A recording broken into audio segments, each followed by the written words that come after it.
Everybody, this is Ramon Ray, founder of Smart Hustle Media. Thanks for taking the time to join me for today. Another exciting, I think it's exciting, podcast discussion interview. We're going to have a great time. And if you're listening to this, you hear the sound of my voice, definitely check us out at smarthustle.com. If you're seeing this podcast, this interview, give us an upvote. Say you like it. Give a comment.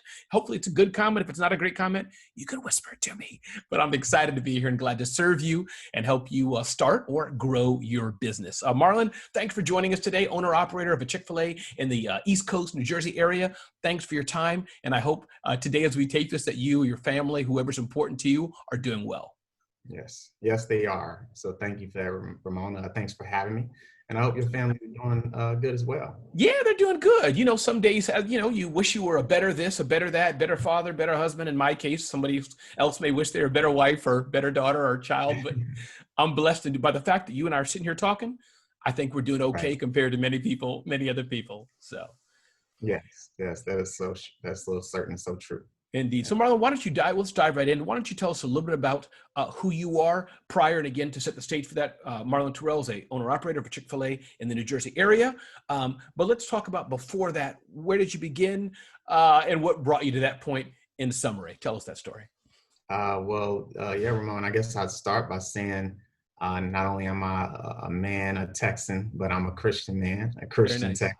As am I. Not the Texan part. Got the Texan part. Gotcha. Yeah. So Ramon, just originally from Dallas, Texas, just, a country boy born in Abilene, if you will. And then the family moved to Dallas by the time I was 4 years old. And so that's where I grew up.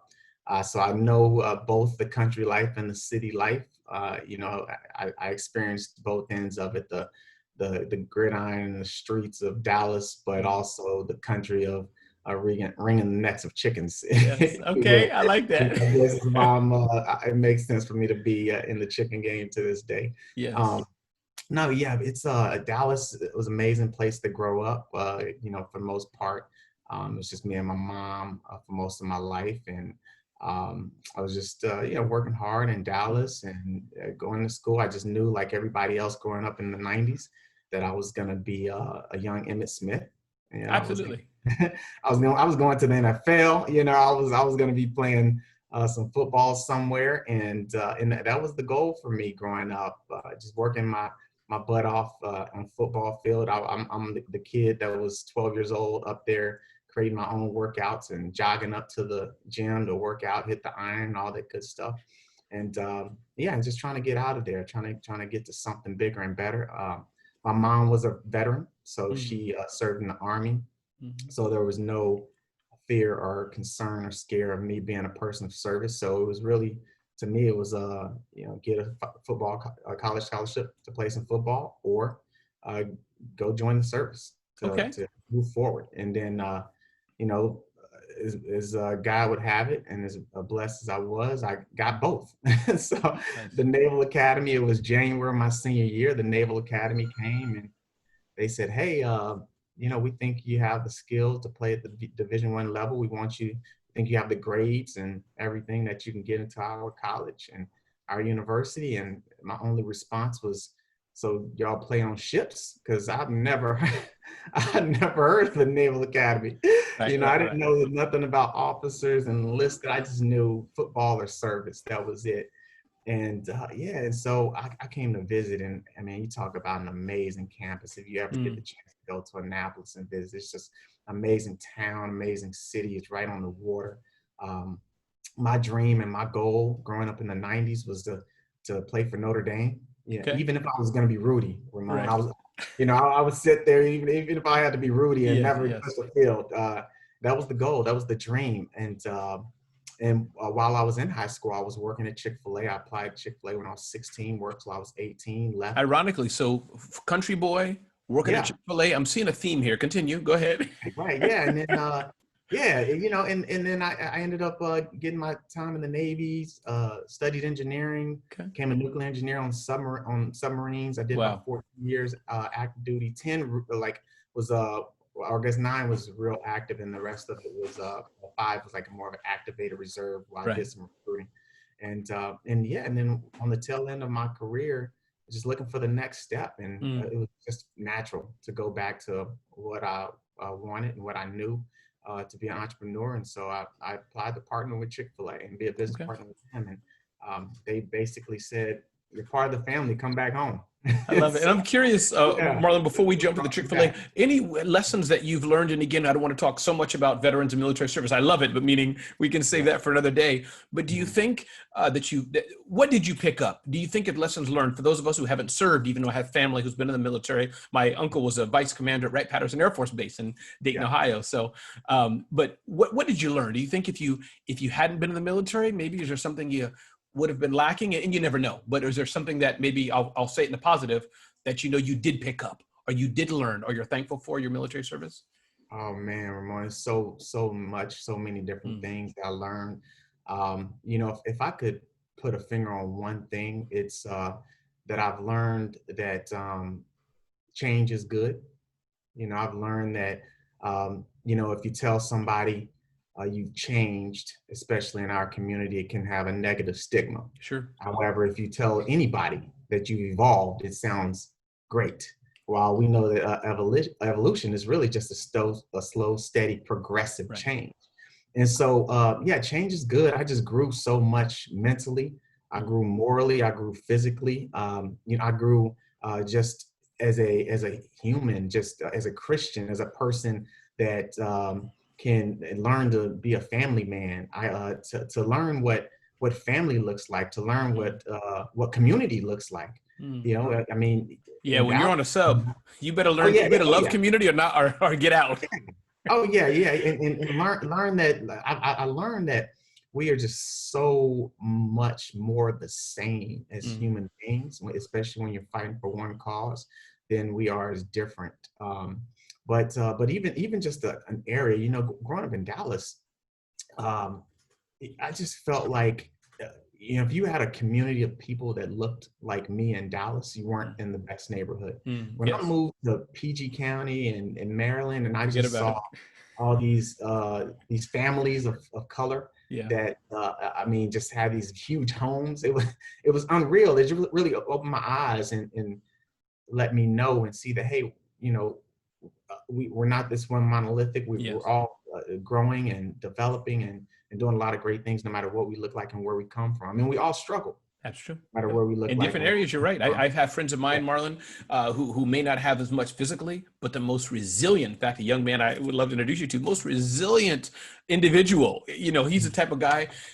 With the anecdote, he bought a one-way ticket somewhere, some big event. He didn't have money to buy the return ticket. He said, yeah. "Well, Ramon, after 5 days, I'll figure it out." I'm like, There "Wow." you go. That's awesome. So That's great. Yeah, yeah, interesting. Good. So you yeah. got the Chick-fil-A franchise, and as much as you can share, if some parts are private or personal or confidential, no problem. But whatever you can share with the audience of mine, and we can pack a few things into this. I want to respect your time, but maybe why don't we talk about that Chick-fil-A journey of those who are thinking about working with Chick-fil-A or other franchises, unless it's totally different. Educate us on that. Whatever you can share, unpack how that went from yourself to now owning, as it were, a Chick-fil-A store or restaurant. Right. Well, yeah, I mean, it's very different. Chick-fil-A is a brand that um, looks more at you as the Okay. owner operator and who you are, and they really want to know your story, what you came from, what you went through, Hmm. how did you get to where you are. That's more important than how much money do you have in your pocket for Chick-fil-A. Good. They have so many over 30,000 people that are vying for that opportunity every Wow. year, and they only partner with 100 every year. So the odds are very slim and thin. So it's just because the reality is it's a $10,000 out of pocket, and a lot of people can come up with that Sure, capital. exactly. Yeah, which is surprising to me. Meaning, I'm thinking because I know other franchises, which God bless them, or how they run their business. It's no disparagement on others, but meaning, Marlon or Ramon want to come in. We got 500,000. We can Right. buy up 20 or whatever it is of them. We're pretty much set, give or take. You have to follow that, but that am I Yeah, restating what I'm yeah. hearing? But it seems like with Chick-fil-A, it's thank you. I'm glad you have 1 million in the bank, but hold up, let's talk to Marlon and get to know him a bit and Right. his family. That seems like You know, more. and Ramon, I tell you, I tell everybody, you can't prepare Mm, to become a Chick-fil-A operator. You've either spent a lifetime preparing, or you haven't. Mm. And, and what I mean by that is you've spent a lifetime committing to people, Right. serving people, and you have real tangible stories of how you just cared for your environment, how you led in your student government body, or you lead at your job. And not just leading, you have a leadership role, but all the external thing, the organizations that are that can help other people in the business.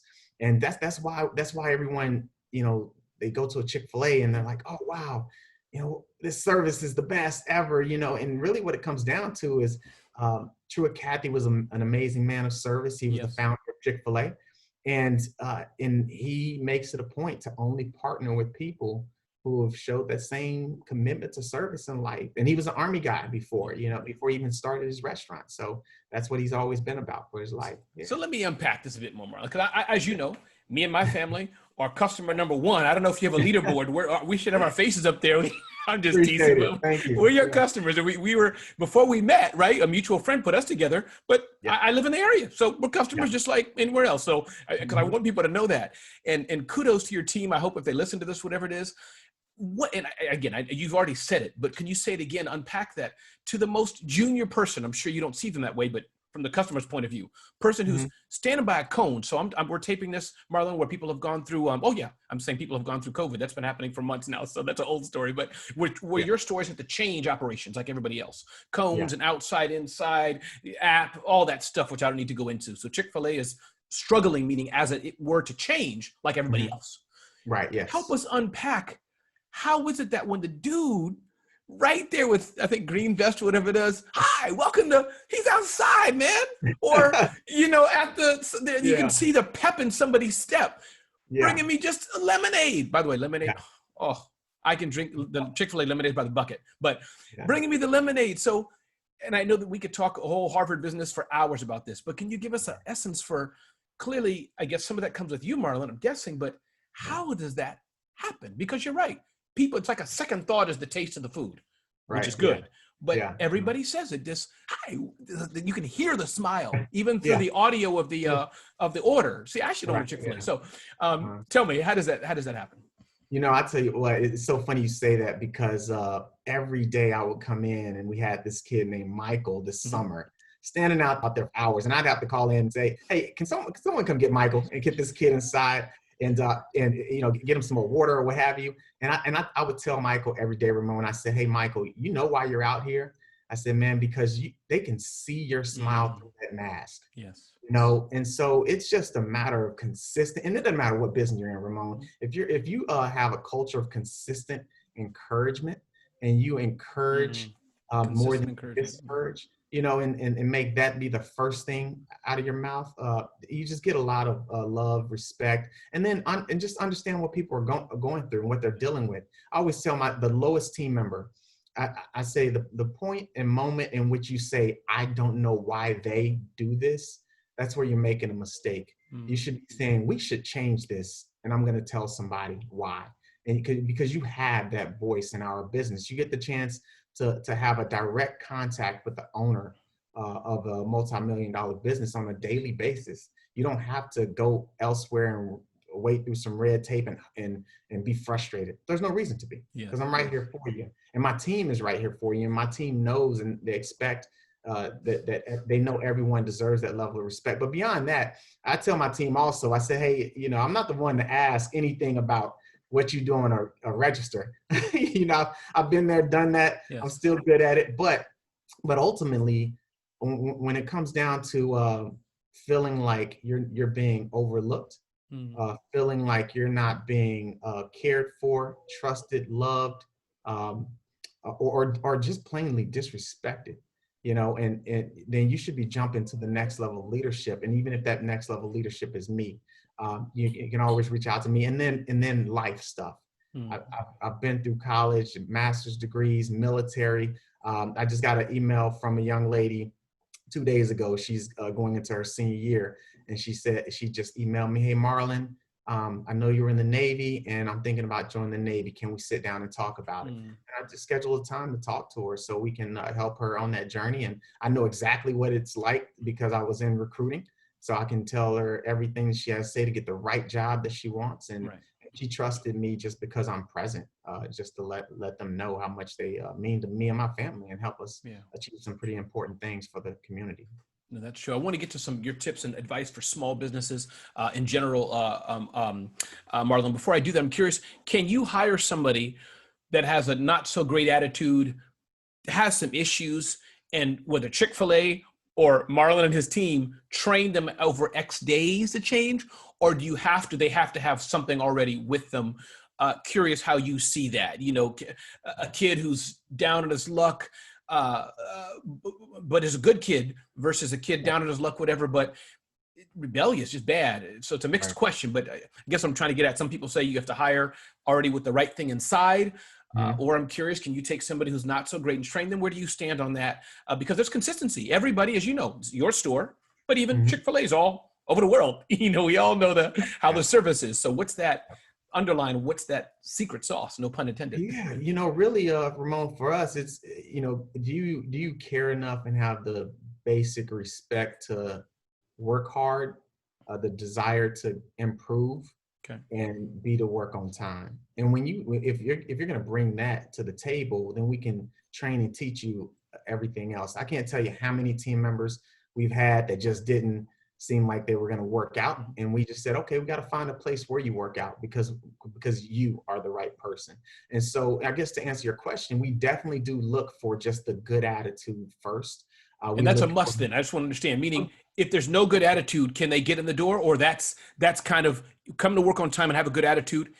Everything else don't worry about. Whether how to stock, how to that, don't worry about that. Is that Yeah, we always we try and be very careful about putting so many team members around someone that isn't meeting the basic got it? cultural thing, just because it can create be a cancer to the culture, if Sure. you will. It's a good And point. so we definitely try to with so many team members, Yeah. but at the same time we also try to invest in people. We do look and see, A, do they have something to Okay. bring to the table, and then B, do we have a great need? I mean, right now in a time like this, when a business is growing at 50%, it's insane. It's tough. And Yeah. so we look at some of the other intangibles and say, hey, let's give this young person a chance, and then just adjust, correct over time, and we keep working with them. But we don't, like termination and stuff like that's just something we don't like to do. We don't Got want it. to do. I, Got I it. know the whole idea is, hire slow, fire fast. I've heard that, You and heard that before, huh? I have yeah, too. yeah, definitely, definitely. And we do hire slow. I'll say that. But we Sure. are in a fast-paced business that grows fast, Yeah. and so sometimes we go in a hiring frenzy. And when we hire you, we say, hey, you're going to have to make a decision that you don't want to be part of this family, Mm. but we're not going to let you. Not gonna make it easy for Right. you to not be part of this family, because we're gonna show you a lot of care, commitment, love, attention, correction, and tough love, if you will. Yeah. Isn't not necessarily just easy, but yeah, we're gonna try and work with you anytime.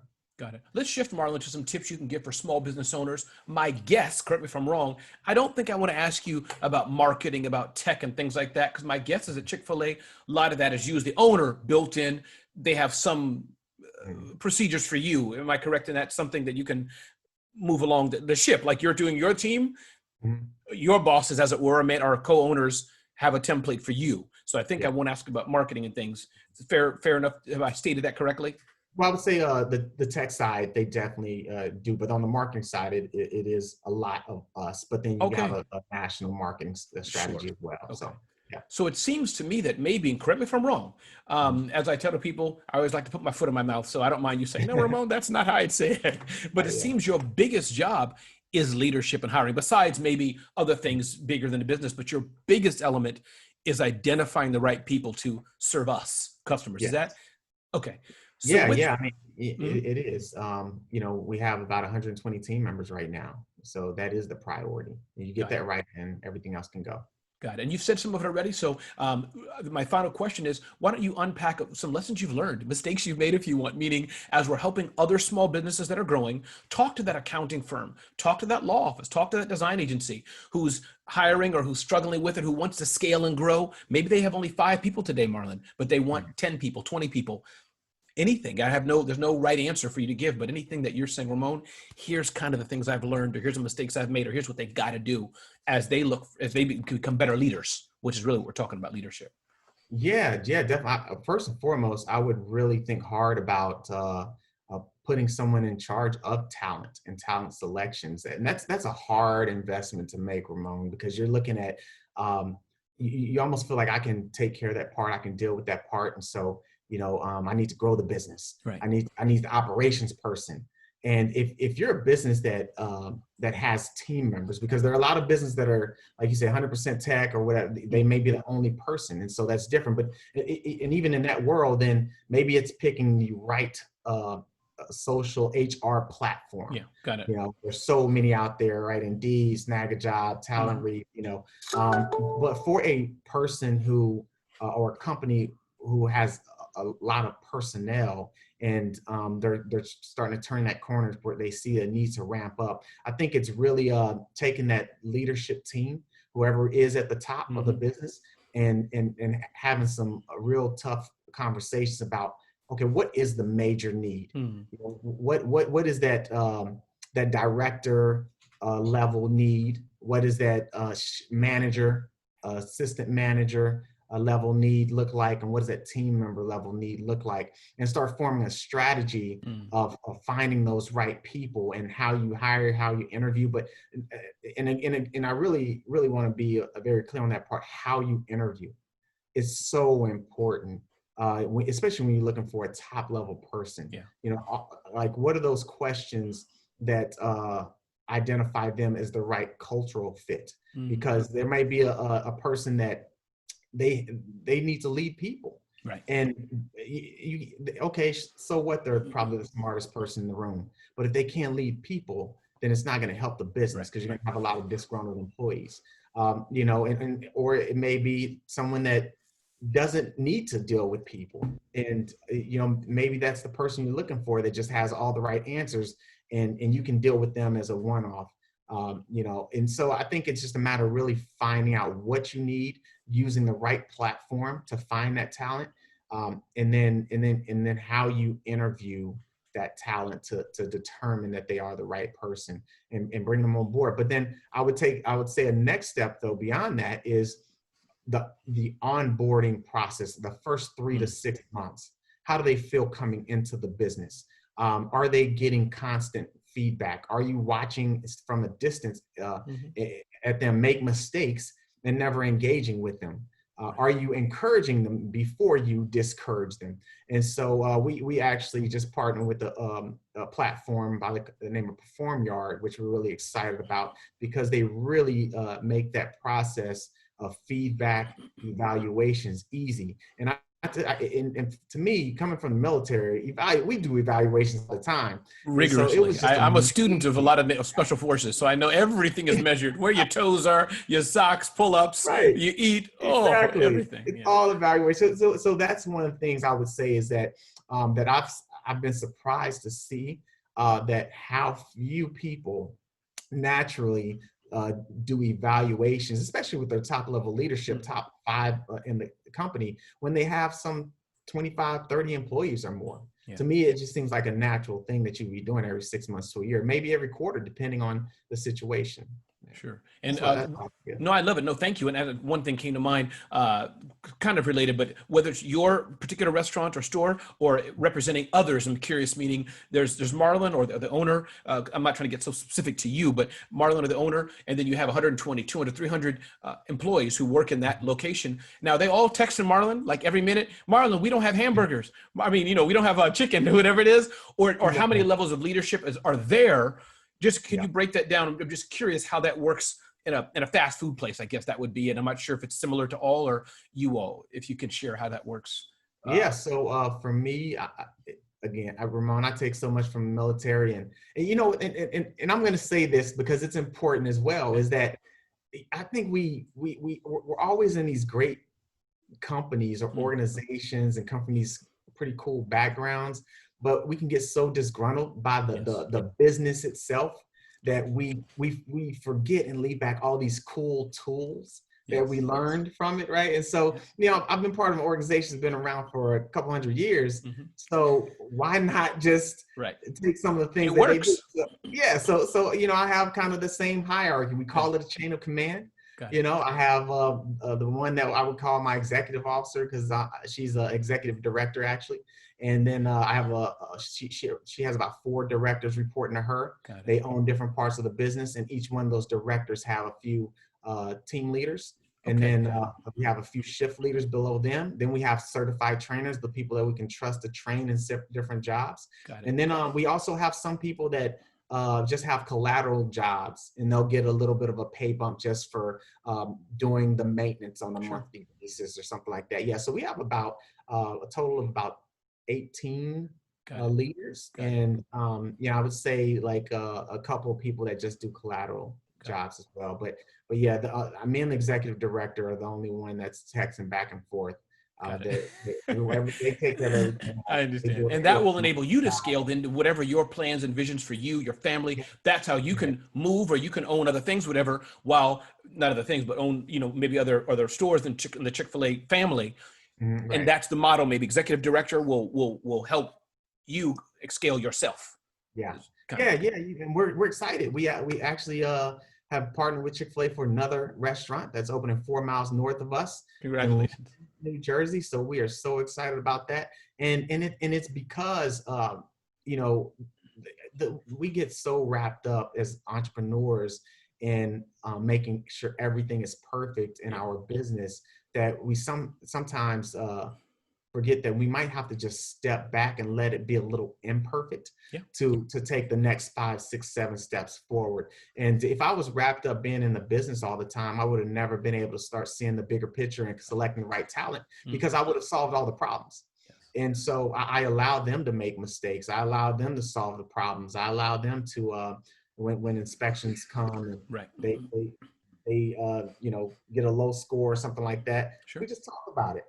I mean, it's not a submarine. It's not a nuclear reactor. Nothing's going to blow up. All right. We're going to be better tomorrow, and that's it. And I think we can all kind of take that perspective of like, hey, you know what, things may go through its tough times, but sometimes it has to for us to grow. No, that's awesome. Listen, Marlon Terrell, owner operator of Chick-fil-A. It's been an honor to speak to you, get to know you, and I can't wait to get to know you better in the coming months. My name is Ramon Ray of Smart Hustle Media. Thanks for listening to this Smart Hustle podcast at smarthustle.com. Don't forget, give it a comment, give it a like next time you're in a Chick-fil-A store. Tell them Ramon Ray said hello. That won't do you any good. But indeed, Ramon Ray, founder of Smart Hustle Media, interviewing Marlon Terrell. I hope I'm pronouncing your name right this whole time. Chick-fil-A owner-operator. All right, Ramon, it's great.